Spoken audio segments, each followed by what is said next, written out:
Terima kasih, selamat sore, apa kabar semuanya? Merdeka.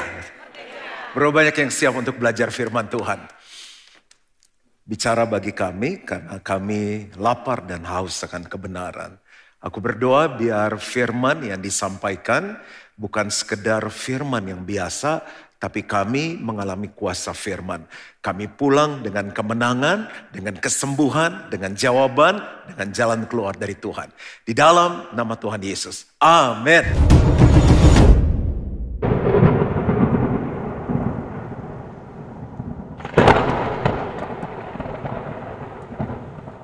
Silakan duduk, Bapak sering kasih oleh Tuhan.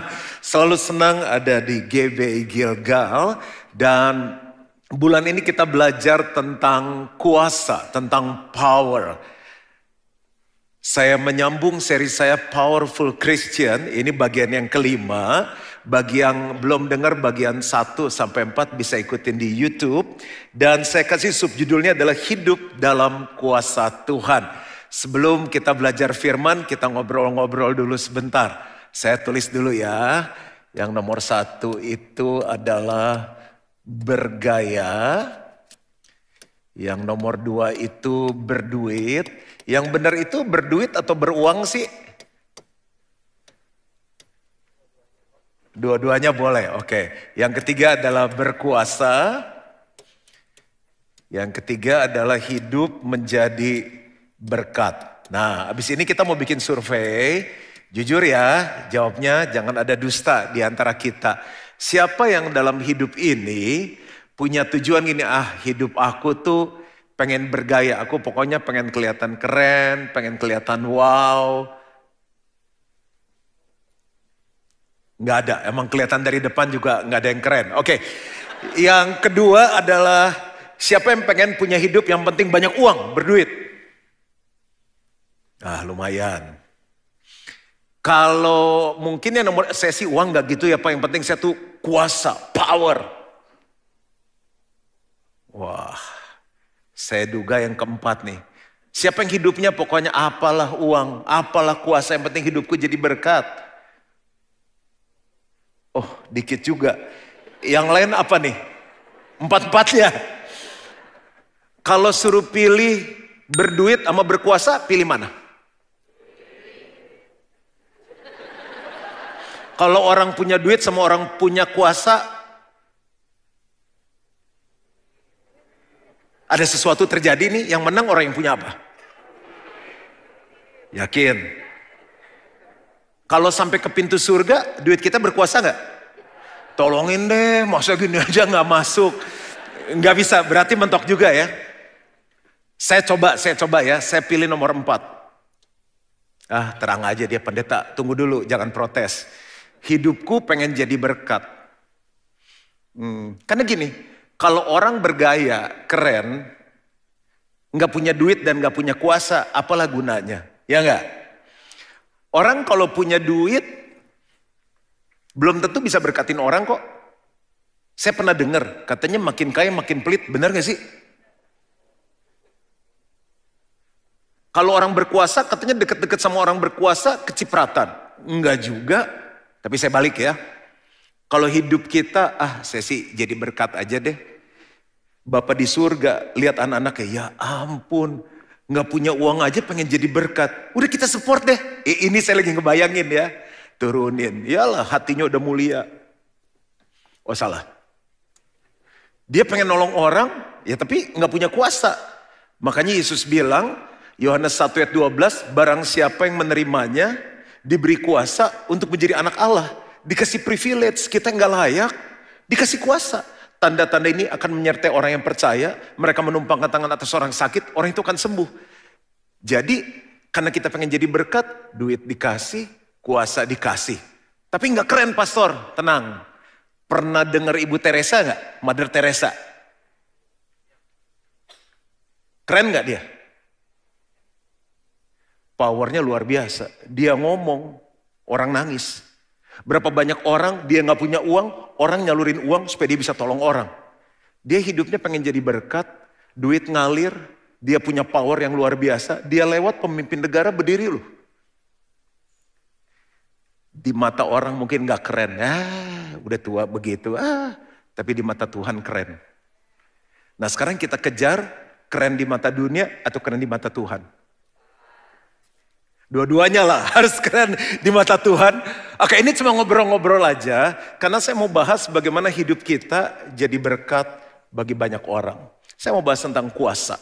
Kuasa yang kita punya bisa menolong kita jadi berkat bagi banyak orang. 1 Korintus 4 ayat 20. Ini kebaktian paling fresh. Cukup tidur, cukup makan dan sempat mandi. Kita baca dengan semangat. 2, 3. Sebab kerajaan Allah bukan terdiri dari perkataan, tapi dari kuasa. Apa sih kerajaan Allah? Kerajaan Allah itu kita nggak bisa lihat, tapi kita bisa alami. Dalam satu bagian Alkitab dikatakan kerajaan Allah bukan hanya soal makan dan minum, tapi soal kebenaran, damai sejahtera, dan sukacita oleh Roh Kudus.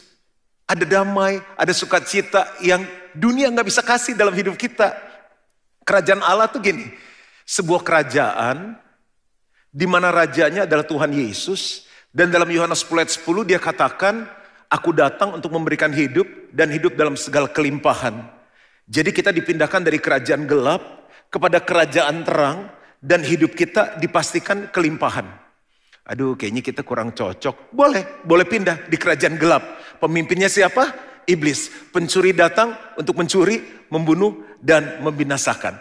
Makanya waktu kita doa Bapa kami kan bunyinya gini. Bapa kami yang ada di surga, dikuduskanlah namamu. Sama-sama datanglah kerajaanmu di bumi seperti di surga. Belum masuk surga, tapi di sini udah ngalami surga. Itu yang namanya kerajaan Allah. Dan berita baiknya, waktu kita terima Yesus, setiap kita adalah warga kerajaan surga. KTP-nya Jakarta, pasportnya Indonesia. Tapi kita warga kerajaan surga. Dan ada firman Tuhan yang ingatkan kita, sebab kerajaan Allah, dengar warganya, bukan terdiri dari perkataan, tetapi dari kuasa.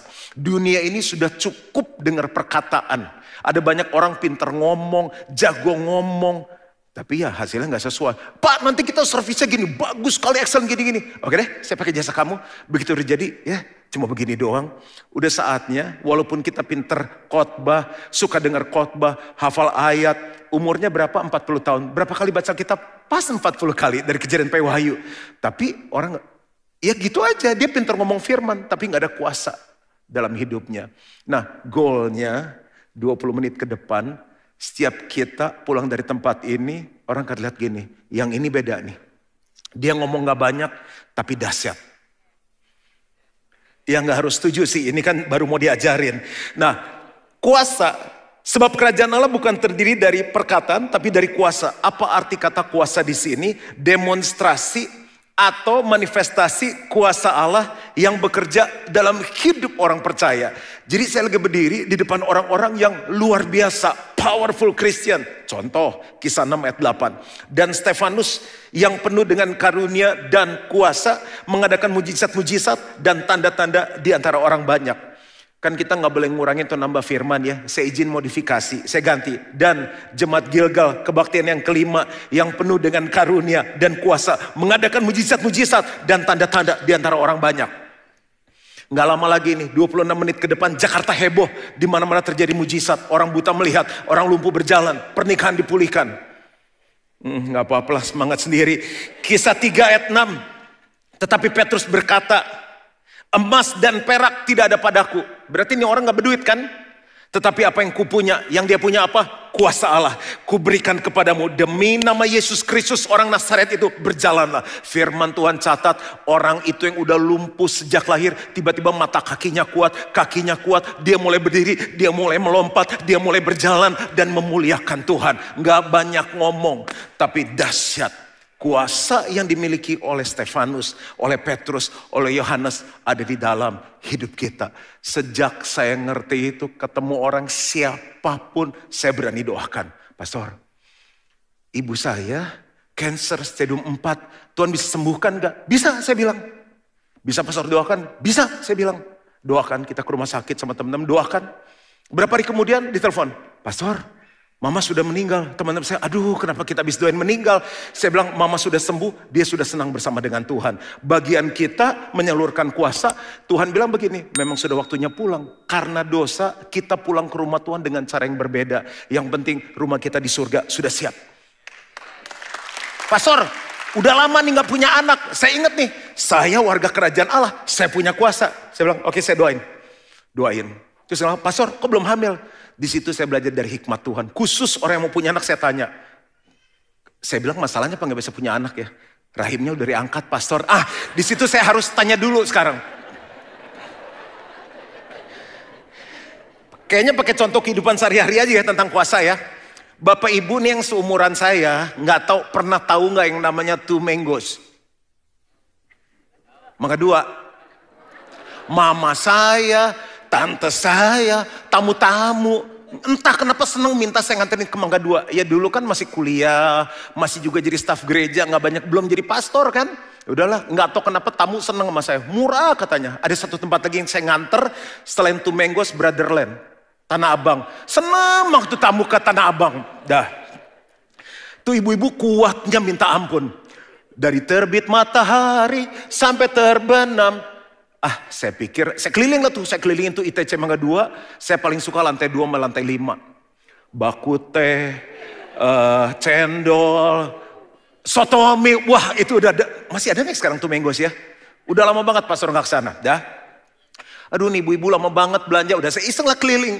Ternyata banyak demo di sana.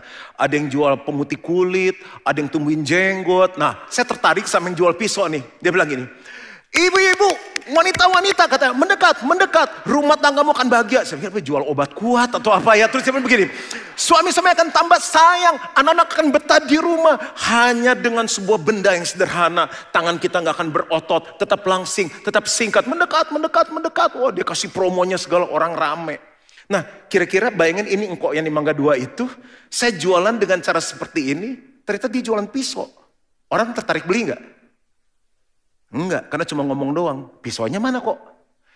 Tapi, ladies and gentlemen, let's welcome.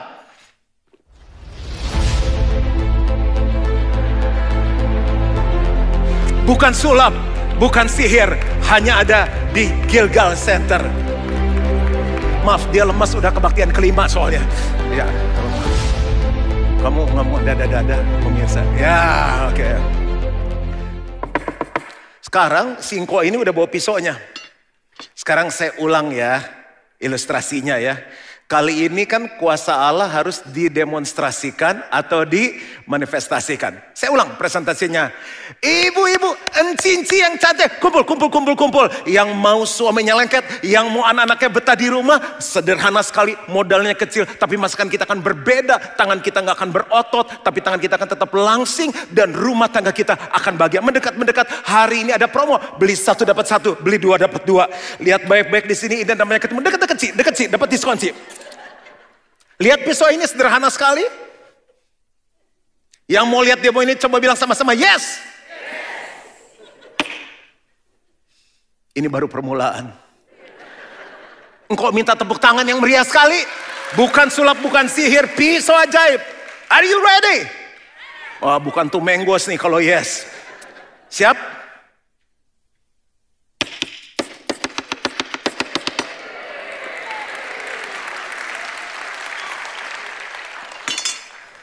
Jelas nggak? Ya cuma tujuannya bahwa hidup jangan pintar ngomong doang. Dunia perlu lihat bahwa Yesus itu hidup. Kuasa harus didemonstrasikan. Kira-kira kalau presentasi saya yang kedua ini pisaunya laku nggak? Laku.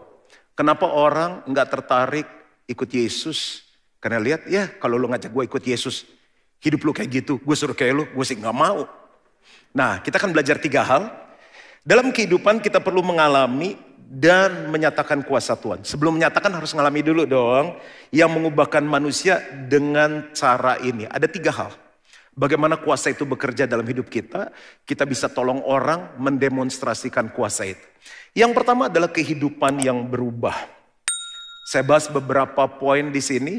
Kehidupan yang terikat jadi terbebas. Orang yang terikat dengan obat-obatan bisa sembuh. Satu saat Teman saya bawa pacarnya. Dia bilang gini, pacarnya ke gereja, dia tunggu di luar. Tuhan bisa tolong saya enggak? Saya bilang bisa. Apa yang bisa saya bantu? Saya nggak pernah bisa tidur katanya. Jadi orang bangun, saya tidur. Oh, jadi kamu pengen tidur enak? Iya, saya insomnia.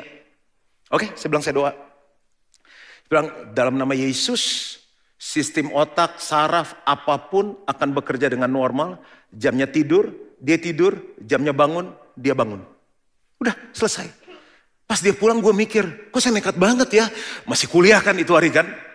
Saya bilang kok saya nekat sekali ya. Akhirnya udah berapa hari, tiba-tiba teman saya bilang gini, pacar gue mau ketemu lu. Mateng. Saya bilang kalau dia gak tidur-tidur gimana ya. Terus dia bilang begini, Tuhan kamu luar biasa katanya.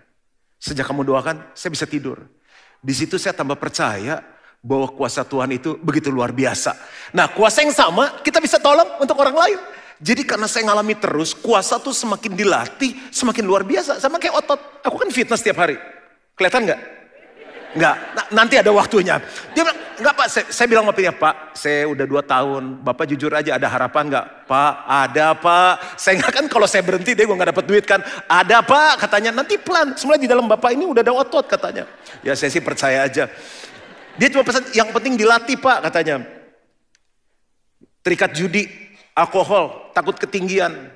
Kasus beda-beda, dia takut tinggi. Naik pesawat nggak berbayangin, punya duit nggak pernah terbang, takut naik pesawat. Kita doain, terbang. Udah ke Eropa, ke Amerika, ke Bali. Trauma, gagal. Mau punya pasangan takut gagal, mau bisnis takut gagal. Kita doain dalam nama Yesus, kuasa Tuhan memulihkan. Saya khotbah nggak lama, nanti saya mau doa untuk Bapak Ibu. Dan orang itu sekarang menjadi orang yang berhasil. Kehidupan yang kekurangan jadi kelimpahan. Kekurangan apa? Misalnya. Di gereja kita entah kenapa dari awal banyak orang-orang yang fatherless datang. Punya bapak kayak gak punya bapak. Punya bapak galak. Ada yatim. Ada punya bapak dia umur 2 tahun udah meninggal. Yang gitu-gitu ketemu. Ketemu saya bilang udah kamu sekarang kenal sama bapak di surga yang jauh lebih baik dari bapak di dunia. Tapi dia bilang saya pengen lihat bapak beneran, pengen punya. Ya udahlah.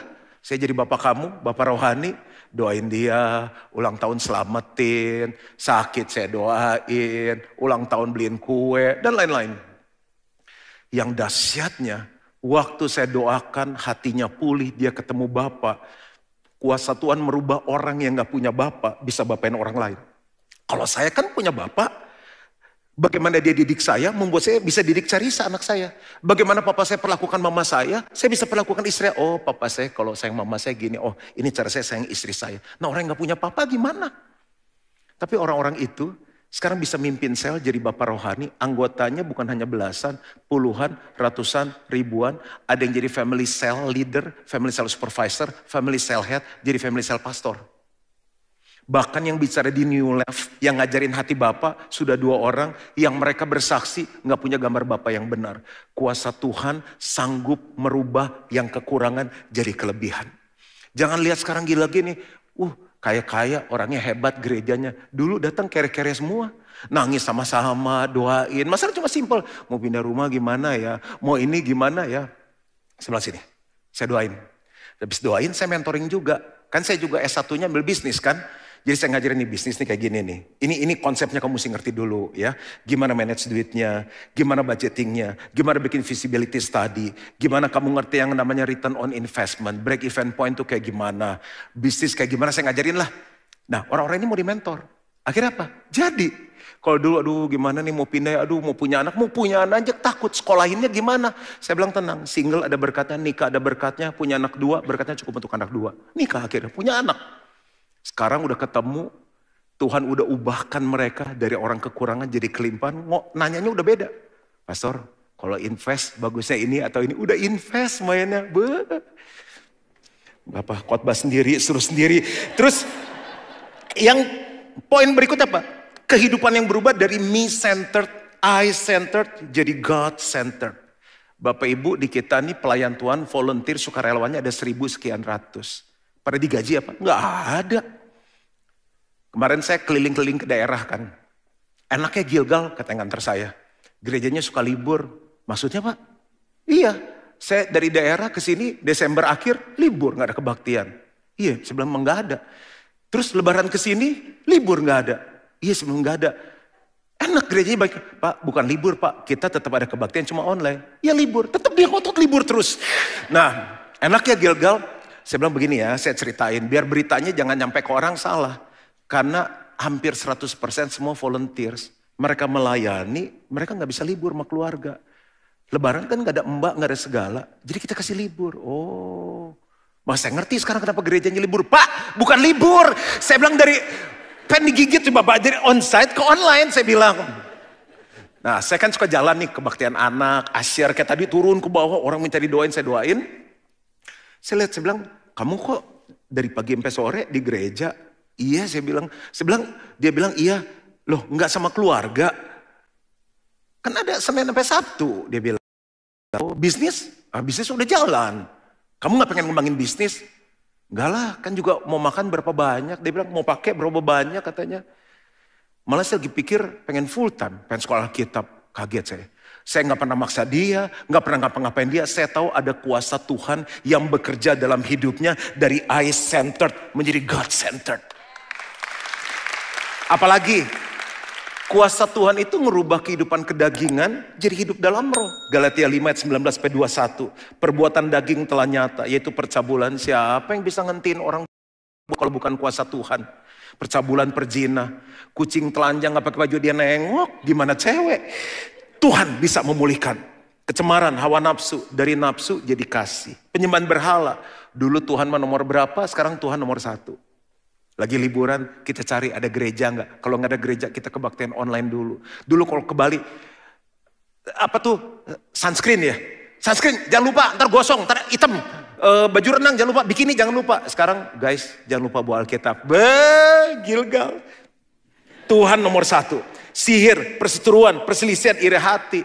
Mau dia badannya lebih seksi, rumahnya lebih gede, mobilnya lebih bagus. Berkat Tuhan spesial untuk aku. Itu orang yang dirubah oleh kuasa Tuhan. Amarah. Marah normal. Yesus juga pernah marah kan. Tapi ini amarah tuh gini. Marah dengan emosi. Amarah adalah marah yang jadi lifestyle. Tiada hari tanpa marah. Marahnya bisa berseri. Marahnya bisa nyakitin orang. Kepentingan diri sendiri. Persideraan, roh pemecah, kedengkian, kemabukan. Orang-orang yang terikat dengan alkohol. Kuasa Tuhan bisa memulihkan. Pesta pora dan sebagainya. Terhadap semuanya itu kuperingatkan kamu seperti yang telah kubuat dahulu. Bahwa barang siapa melakukan hal-hal yang demikian. Ia tidak akan mendapat bagian dalam kerajaan Allah. Artinya bagaimana dia bisa mendemonstrasikan kuasa Allah. Dia sendiri perlu kuasa Allah kok. Dengar baik-baik. Kalau hari ini kita ngalami keempat hal ini. Kuasa Tuhan mau membebaskan kita. Yang kedua. Kuasa apa yang kita alami? Kuasa yang membuat cara hidup kita berbeda sama dunia. Orang dunia nipu, kita nipu.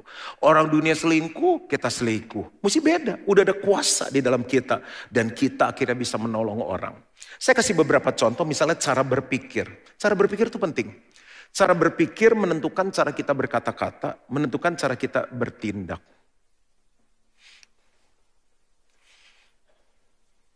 Cara berpikir contohnya, firman Tuhan bilang gini, carilah perkara-perkara yang di atas dan bukan hanya yang di bumi. Bisnis bagus, cari uang bagus, jangan lupa mikirin Tuhan maunya apa. Nah, ada contoh nih di Alkitab, ada orang kaya. Orang kaya ini punya masalah. Saking banyak uangnya, saking banyak harta, dia bingung, taruh di mana ya? Dia bilang dapat ide nih, saya kan punya tempat naruh uang, saya gedein, saya bangun lumbung-lumbung yang baru. Akhirnya jadi semuanya muat. Terus dia duduk. Lalu dia berkata seperti ini. Cukup bertimbun-timbun harta sampai aku pensiun. Sekarang aku mau santai, mau makan, mau minum, bersuka cita. Tiba-tiba ada suara dari surga. Hai orang bodoh. Kaget dia. Ini saya nambahin sendiri. Jadi waktu dia bilang dia udah bangga. Dia bilang hai orang bodoh. Kamu ngumpulin harta. Sekarang waktunya ketemu aku. Baru mau nikmati. BTW, kalau mati pada masuk mana? Siapa yang yakin surga? Yakin nih? Kenapa pengen masuk surga? Mikir dulu, nggak usah buru-buru. Kita malam tuh kebaktian sore enak gitu, bisa sampai jam 8, jam 9. Kenapa pengen masuk surga? Ketemu Tuhan Yesus. Di sini kamu nggak pernah ketemu Yesus? Yesus ada di hati. Bener nggak surga lebih enak? Karena surga indah. Siap? Mau cepet-cepet atau nanti aja? Karena orang ini nggak siap kan? Tuhan bilang gini, ini kalimat terakhir. Kamu ngumpulin kekayaan, tapi kamu nggak kaya di hadapan Tuhan. Waktu saya nyiapin khotbah ini, maksud Tuhan apa sih? Banyak orang nih, kuasa yang dia punya, dia cuma pakai untuk memperkaya diri. Nggak ada yang salah loh. Abis ini jangan pada berhenti bisnis terus jadi pendeta, cari uang lebih banyak, simpen untuk masa tua, nggak ada yang salah. Tapi pernah nggak mikir, saya ini kaya nggak di hadapan Tuhan? Coba pulang dan pikirin itu. Cuma kuasa Tuhan yang bisa merubah orang, nggak pikirin dirinya untuk aku, tapi mikirin apa yang Tuhan mau. Cara hidup yang berbeda bicara mengenai cara bisnis yang berbeda. Kita belajar ekonomi kan kalau bisa pengeluaran sedikit-dikitnya, pemasukan sebanyak-banyaknya. Pokoknya goal harus tercapai, semua harus rapi, gue gak peduli deh lu susah, keluarga lu menderita. Di kita ada board, ada group head management dan lain-lain. Setiap kali saya meeting saya bilang gini, guys, kita kan perlu banyak orang, kita hire orang, tolong diperketat. Job desk-nya oke, kalau bisa yang qualified. Karena begitu orang itu masuk, saya cuma punya satu tujuan. Orang ini harus kita maksimalkan abis-abisan. Bukan hanya potensinya berkembang, tapi aku pengen mereka punya hidup yang layak, yang sejahtera. Mereka bisa jadi berkat bagi banyak orang. Makin ngikut lama-lama tuh, 27 tahun, 41 tahun. Mereka ikut dari susah. Ya situ karyawan berapa sih? Kita kan puluhan ribu. Dimulai dari visi akan ada provision dari Tuhan. Kita pikirin ya, inflasi tahun ini berapa ya? Cost of living allowance-nya berapa ya? Dan lain-lain.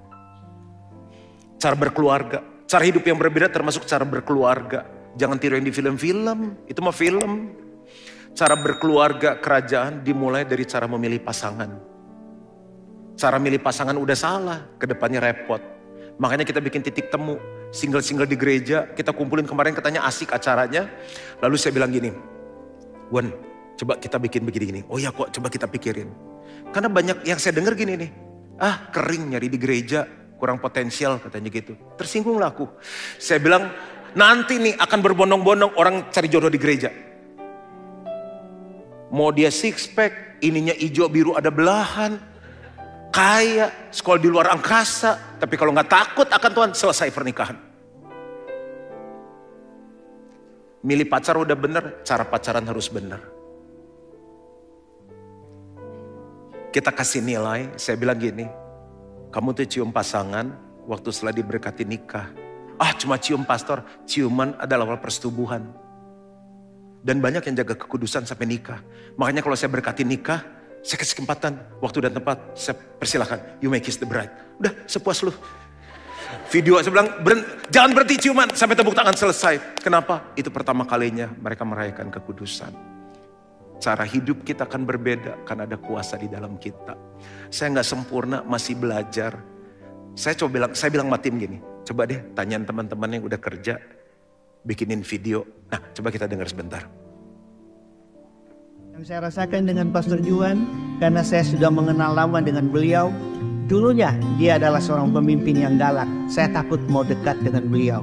Tapi saat ini perubahan yang luar biasa. Dia menjadi seorang bapak yang menjadi contoh, menjadi teladan, dan menjadi inspirasi bagi saya dan keluarga. Terima kasih Pastor Juan. Saya melihat Pastor Juan berubah menjadi semakin lebih baik. Dulu gak sabar, jadi sekarang lebih sabar, lebih bijaksana, lebih murah hati, yang pastinya lebih luar biasa. Saya guru les matematikanya Yuan saat Yuan kelas 5 SD. Dengan berjalannya waktu, Yuan bertumbuh menjadi pemuda yang tampaknya serius dan galak. Tetapi setelah dia mengenal Tuhan, dia menjadi seperti sekarang ini, mudah senyum dan peduli dengan sesama. Kalau Kak Juan, seingat aku dulu tuh dia agak kaku kalau ketemu sama orang, kalau ngobrol sama orang gitu. Kalau sekarang kayak udah tambah umur, tambah komplak dia, macam Sri Mulat ya.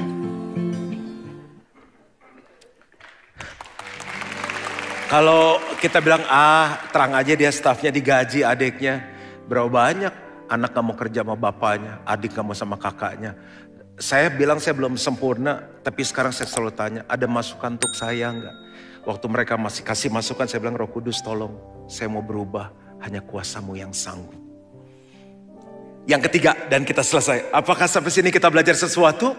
Nah, bagaimana kuasa itu bekerja dan kita bisa praktekkan sama orang lain. Tanda-tanda dan mujizat. Saya itu ngajarin ke jemaat sering banget. Bagaimana kita bisa doain orang dan mujizat terjadi. Coba renungin. Kita anak Tuhan ya, punya kuasa. Kapan terakhir kali kita doain orang? Satu.